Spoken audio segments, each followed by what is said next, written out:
नमस्कार, मैं हूं आपके साथ सोनाली तोमर और हमारे खास कार्यक्रम झरोखा में आपका स्वागत है। मनोहर लाल ने घोषणा की है कि आगामी वर्ष 2022 को सुशासन अंत्योदय उत्थान वर्ष के रूप में मनाया जाएगा। मुख्यमंत्री ने यह घोषणा पंडित मदन मोहन मालवीय और पूर्व प्रधानमंत्री अटल बिहारी वाजपेयी जी की जयंती के अवसर पर मनाया जा रहा है। आपको बता दें कि सुशासन दिवस पर आयोजित राज्य स्तरीय समारोह को संबोधित करते हुए मुख्यमंत्री ने अपने संबोधन के दौरान घोषणा करते हुए कहा कि दिव्यांगजन को बोल या सुन नहीं पाते हैं, उनके लिए डायल 112 को की भी सुगम बनाया जाएगा। उन्होंने आर्म्स लाइसेंस के आवेदन के लिए रोहतक और पंचकुला से एक पायलट प्रोजेक्ट शुरू करने की भी घोषणा की है, जिसके तहत आर्म्स लाइसेंस की फाइल फिजिकल तौर पर नहीं बल्कि ऑनलाइन जमा होगी। मुख्यमंत्री ने कहा कि आर्म्स लाइसेंस के पुलिस वेरिफिकेशन को आरटीएस के दायरे में लाया जाएगा। साथ ही प्रदेश में जनवरी से परिवार पहचान पत्र के माध्यम से राशन मिलेगा और पीडीएस के लिए अब राशन कार्ड ले जाने की आवश्यकता नहीं होगी। सीएम मनोहर लाल ने यह भी कहा कि परिवार के सदस्य बढ़ने या घटने का हिसाब भी परिवार पहचान पत्र में होगा। मुख्यमंत्री ने भारत रत्न पूर्व प्रधानमंत्री अटल बिहारी वाजपेयी जी की याद में गुरुग्राम में एक स्मृति पार्क बनाने की भी घोषणा की है।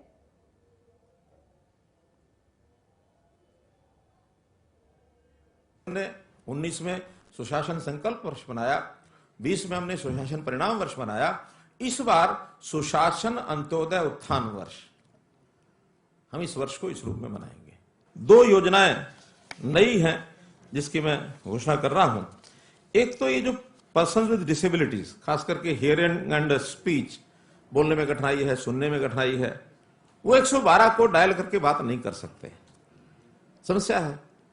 तो विचार किया कि इनके लिए क्या करें, उनको भी एक प्लेटफॉर्म देने की बात आज विचार हमने की है, जिसकी मैं घोषणा कर रहा हूं कि उनको एक सूचना दी जाएगी कि 112 पर या तो एक सिंपल 1-2 शब्दों का एसएमएस कर दें, ताकि एसएमएस आते ही इधर से एक जो वीडियो कॉल है ये उनको की जाएगी, या कोई व्हाट्सएप कर दें ताकि सूचना मिलते ही यहां से वीडियो कॉल उस व्यक्ति को उसके पास मोबाइल होना चाहिए।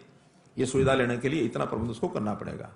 वीडियो कॉल करके फिर हम 112 में सफिशिएंट जितनी आवश्यकता है कर्मचारी जो साइन लैंग्वेज समझते हैं, साइन लैंग्वेज समझने वाले उनको बैठाएंगे, और ताकि साइन से वो अपनी बात, क्योंकि उनकी अपनी साइंस की लैंग्वेज है और वो लैंग्वेज में वो लोग एक्सपर्ट होते हैं, वैसे ही एक्सपर्ट हमको यहां बैठाने पड़ेंगे ताकि उनको शिकायत को सुन के और फटाफट अपनी बात करके 112 जो भी हमारी गाड़ी सुविधा है उसको कहें ताकि वो पहुंच सके। समस्या है बड़ी, आम लाइसेंस लेने के लिए होड़ लगी रहती है लोगों में। तो हम तय कर रहे हैं 2 जिलों से पायलट प्रोजेक्ट शुरू कर रहे हैं, रोहतक और पंचकुला। इन 2 जिलों में आम लाइसेंस की फिजिकल एप्लीकेशन नहीं देंगे, कोई एंटरटेन नहीं करेगा, ऑनलाइन एप्लीकेशन होगी और ऑनलाइन ही उसके आगे के जो काम है उसकी प्रोसेस है वो सारी बनाई जाएगी। उसमें एक ही प्रोसेस जो पुलिस की वेरिफिकेशन है उसको भी आरटीएस के अंतर्गत लाएंगे कि इतने दिन में वेरिफिकेशन हो ही जानी चाहिए। हाँ, पुलिस ने रिजेक्ट करना है या उसको एक्सेप्ट करना है ये उस वेरिफिकेशन के ऊपर निर्भर करता है, लेकिन आरटीएस के माध्यम से ही उनको उत्तर मिलेगा और उनको लाइसेंस बनना होगा तो बनेगा, नहीं बनना होगा तो रिजेक्ट होकर उनको पत्र चला जाएगा।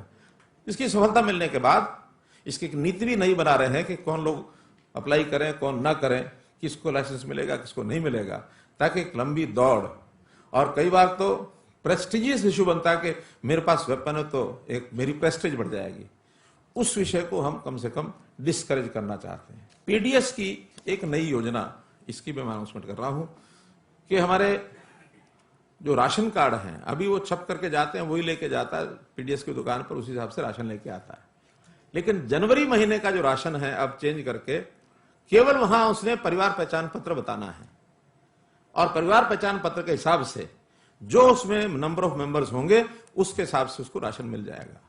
उसको अपना राशन कार्ड अलग से नहीं ले जाना है।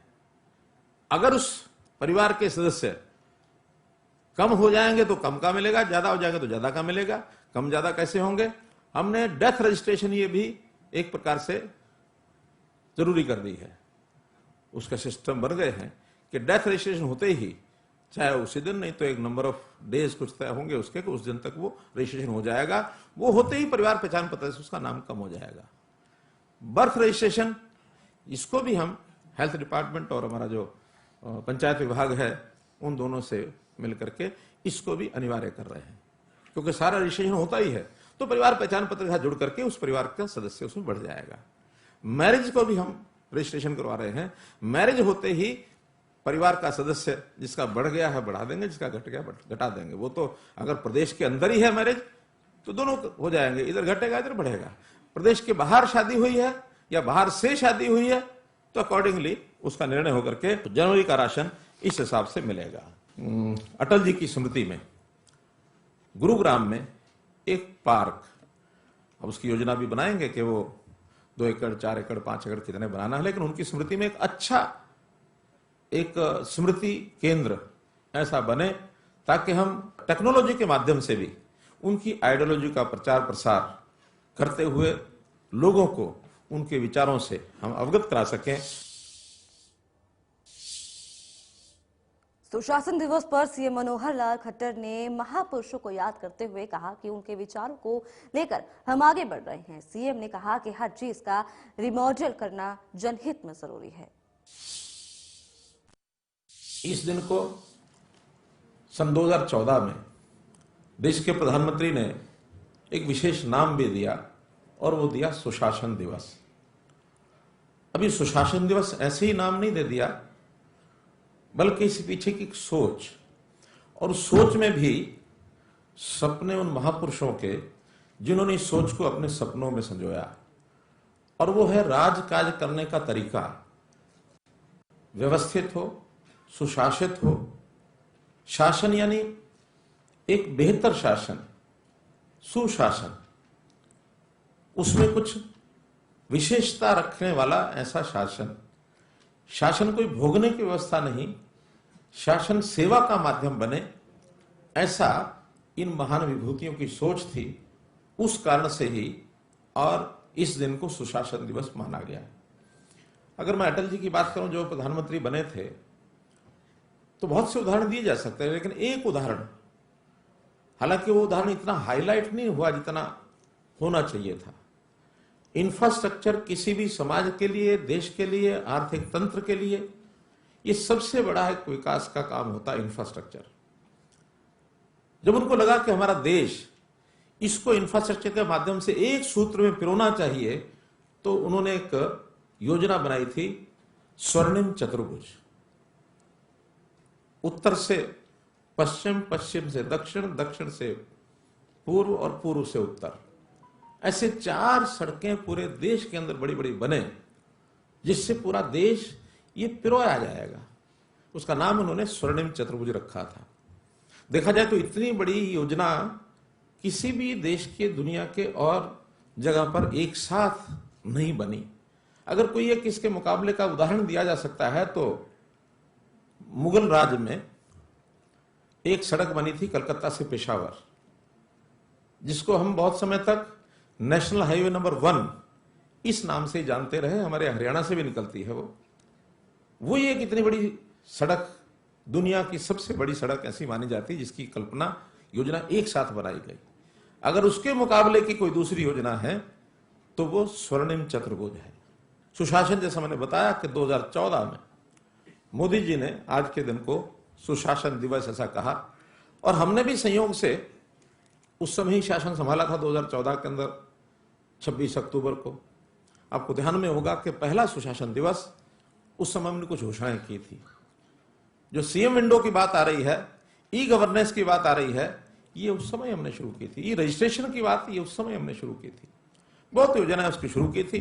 धीरे धीरे एक एक करके हम आगे बढ़ते गए, और आगे बढ़ते बढ़ते आज सारे देश में अगर सुधारात्मक कामों की चर्चा कोई करता है, गवर्नेंस की बात कोई करता है, नई योजनाओं की, नई पॉलिसीज की बात करता है, तो हरियाणा उसमें कहीं नंबर 1 पर आया हुआ है।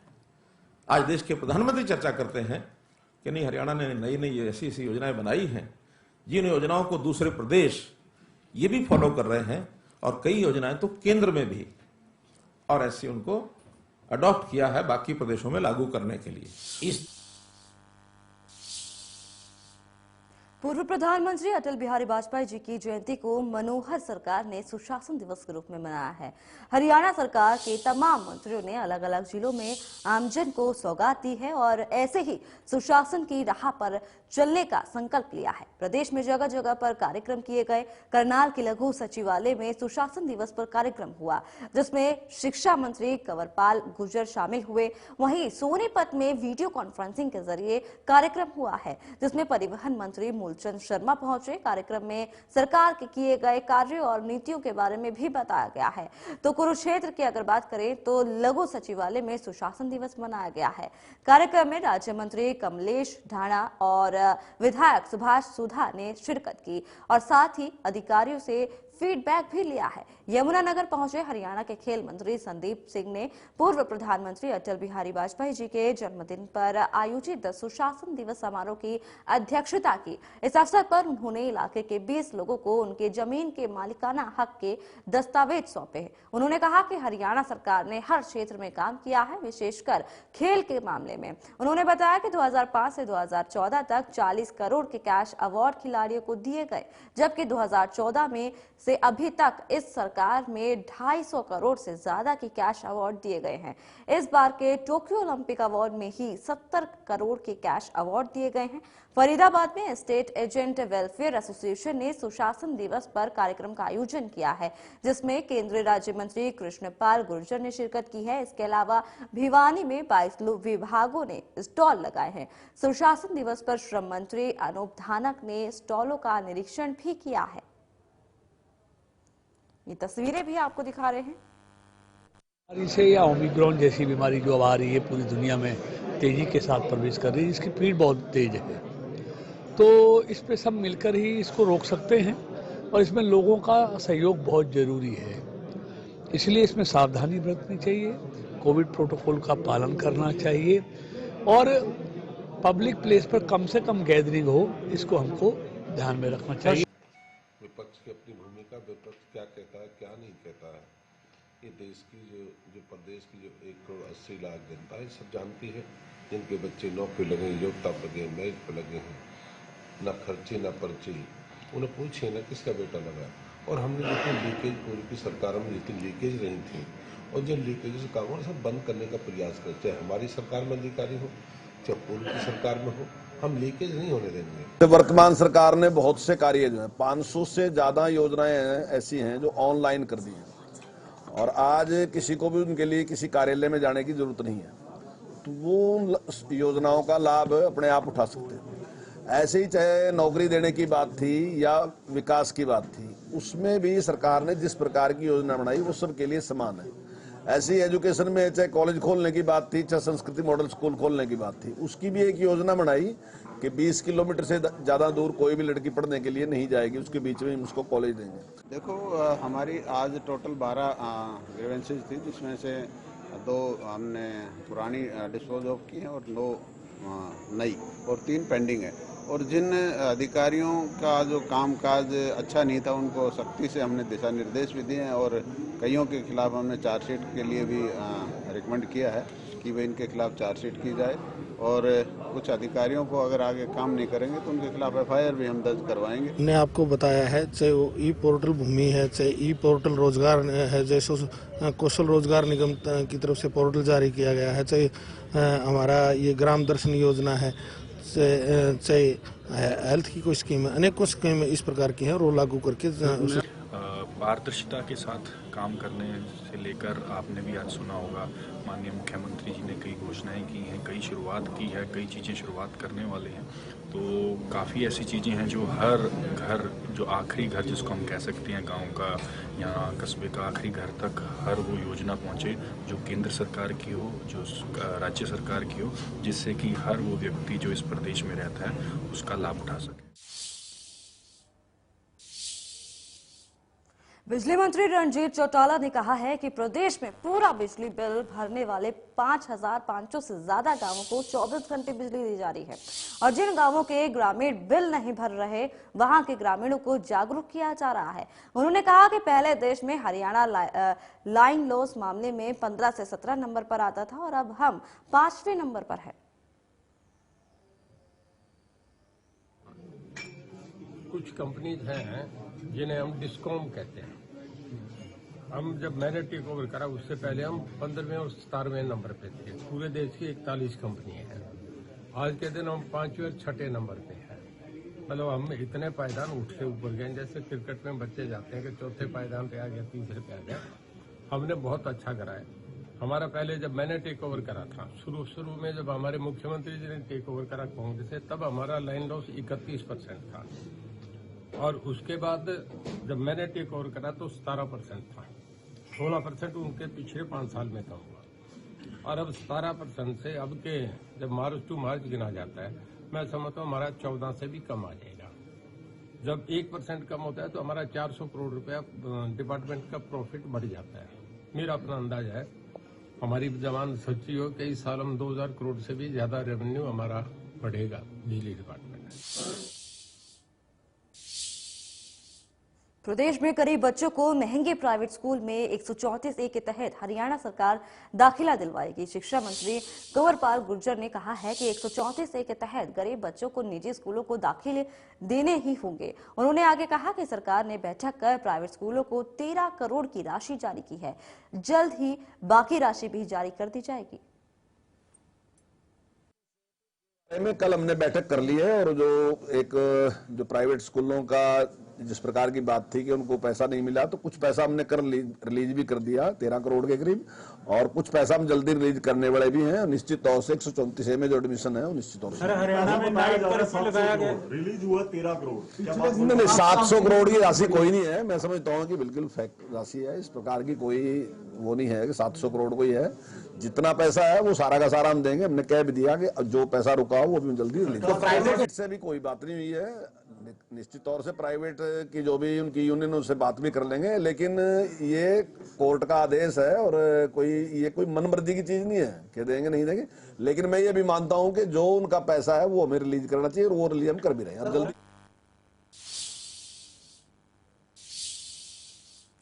खेल के क्षेत्र में हरियाणा लगातार आगे बढ़ रहा है। हरियाणा सरकार की खेल नीति का डंका पूरे देश में बज रहा है। सरकार खेल लगातार और खिलाड़ियों को भी खेलने का अवसर दे रही है। आपको बता दें कि तमाम सुविधाओं के साथ साथ उनकी हौसलों का भी अफजाही देने का काम कर रही है। साथ ही खिलाड़ियों को इनाम भी दे रही है।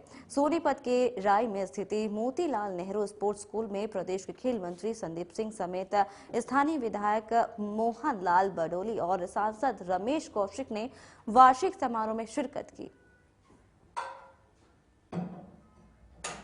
खेलो इंडिया है, हमने जो पहला हमारा शुरुआत की थी कि ओलंपिक जाने से पहले खिलाड़ियों को 5 लाख रुपए तैयारी के एडवांस में देने, उसका बहुत प्रेज हुई है दुनिया भर में। और हमारे जो अगर देखें हिंदुस्तान के जितने मेडल आए हैं, समझ सकते हैं, देख सकते हैं। अगर हमारे पड़ोसी स्टेट्स हैं, राज्य जो हैं, चाहे हम पंजाब की बात करें, राजस्थान की बात करें, दिल्ली की बात करें, तो हम उनसे हमारी पॉलिसी चाहे जॉब की है, चाहे कैश अवार्ड की है, चाहे हम बच्चों को बचपन से ग्रास रूट से उठा रहे हैं, हर पॉलिसी में हम अच्छे भी हैं। और दूसरी स्टेट जो हैं हमें फॉलो कर रही हैं। पहले एक समय होता था कि हरियाणा दूसरी स्टेट को फॉलो करता था, आज समय ऐसा आ गया कि दूसरी स्टेट जो हैं हमारी पॉलिसी को कॉपी करना चाहती हैं, कर भी रही हैं। और पूरे देश भर में नहीं, पूरे दुनिया भर में सबसे ज़्यादा पैसे देने वाले जो स्टेट है वो हरियाणा है। चंडीगढ़ में सीएम मनोहर लाल ने मुख्यमंत्री आवास पर अमृत महोत्सव समिति की बैठक की अध्यक्षता की है। इस दौरान उन्होंने अमृत महोत्सव के तहत चलाए जा रहे कार्यक्रमों की समीक्षा की है। हरियाणा सरकार अमृत महोत्सव के तहत लगातार कार्यक्रम आयोजित कर रहा है, वहीं ताकि बच्चों और नागरिकों में देशभक्ति का जज्बा पैदा हो।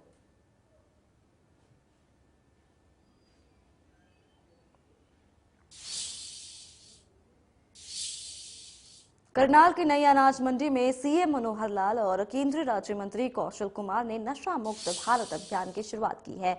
अभियान में हजारों की संख्या में स्कूली छात्र और लोग शामिल हुए। कार्यक्रम में मौजूद सैकड़ों छात्र छात्राओं से नशे से दूर रहने की शपथ दिलाई और साथ ही ये भी शपथ दिलाई कि अपने आसपास भी नशे को पनपने नहीं देंगे, क्योंकि नशे से एक परिवार ही नहीं कई परिवार तबाह होते हैं और जो भी इंसान नशे की लत में पड़ जाता है उसको जीवन अंधकार में हो जाता है। देखिए, मैं सबसे पहले तो हमारे केंद्रीय मंत्री श्री कौशल किशोर जी को इस बात के लिए धन्यवाद देता हूं, इनके लिए शुभकामना करता हूं कि इन्होंने एक मुहिम चलाई है। हालांकि ये मुहिम इनके साथ एक व्यक्तिगत रूप से और जो इनकी हानि हुई, इनके बेटे जो शराब के नशे के कारण से ही अपनी जान से हाथ धो बैठे, उसी में से इन्होंने संकल्प लिया कि मुझे समाज में एक जागरण पैदा करना है कि नशे से दूर कैसे रखा जाए, खास करके नई पीढ़ी को। तो नशा मुक्ति आंदोलन इन्होंने कार्यक्रम चलाया है, उसके अंतर्गत आज करनाल में एक बड़ा कार्यक्रम हुआ है। इसके लिए मैं इनका धन्यवाद करता हूं। और वास्तव में ही ये नशे का जो एक चल पड़ा है एक प्रकार से प्रचलन, और ये मैं देख रहा हूं कि पिछले वर्षों में जो आंकड़े आ रहे हैं, जो इसका तथ्य सामने आ रहे हैं, जो उसमें से हर वर्ष कुछ ना कुछ बढ़ोतरी हो रही है। इसमें कम होने का नाम अभी नहीं ले रहा है। कई प्रकार के लोग नशे करते हैं, शराब से करते हैं, गांजे से करते हैं, अफीम से करते हैं, कुछ दवाइयाँ भी लोग अत्यधिक मात्रा में खाने लग गए हैं। तो उसका प्रभाव पहले तो हमारे यहाँ बॉर्डर एरिया में ही थोड़ा ज़्यादा था, अब कुछ और जिलों में भी इसकी जो बढ़ोतरी देखी जा रही है। तो हमने भी ये तय किया है कि इस अभियान को लगातार चलाया जाएगा, चाहे स्कूलों में, कॉलेजेस में या संस्थाओं में, सरकारी कार्यक्रमों में, सब जगह, और नशा मुक्ति का एक अभियान चलाया जाएगा ताकि इसमें करनाल के सेक्टर 9 में सीएम मनोहर लाल ने नवनिर्मित वाल्मीकि भवन का उद्घाटन किया है। करनाल दौरे पर सीएम मनोहर लाल ने वाल्मीकि समाज द्वारा आयोजित अभिनंदन समारोह में शिरकत की। नवनिर्मित वाल्मीकि भवन की सौगात देने पर वाल्मीकि समाज ने सीएम मनोहर लाल का आभार भी जताया है।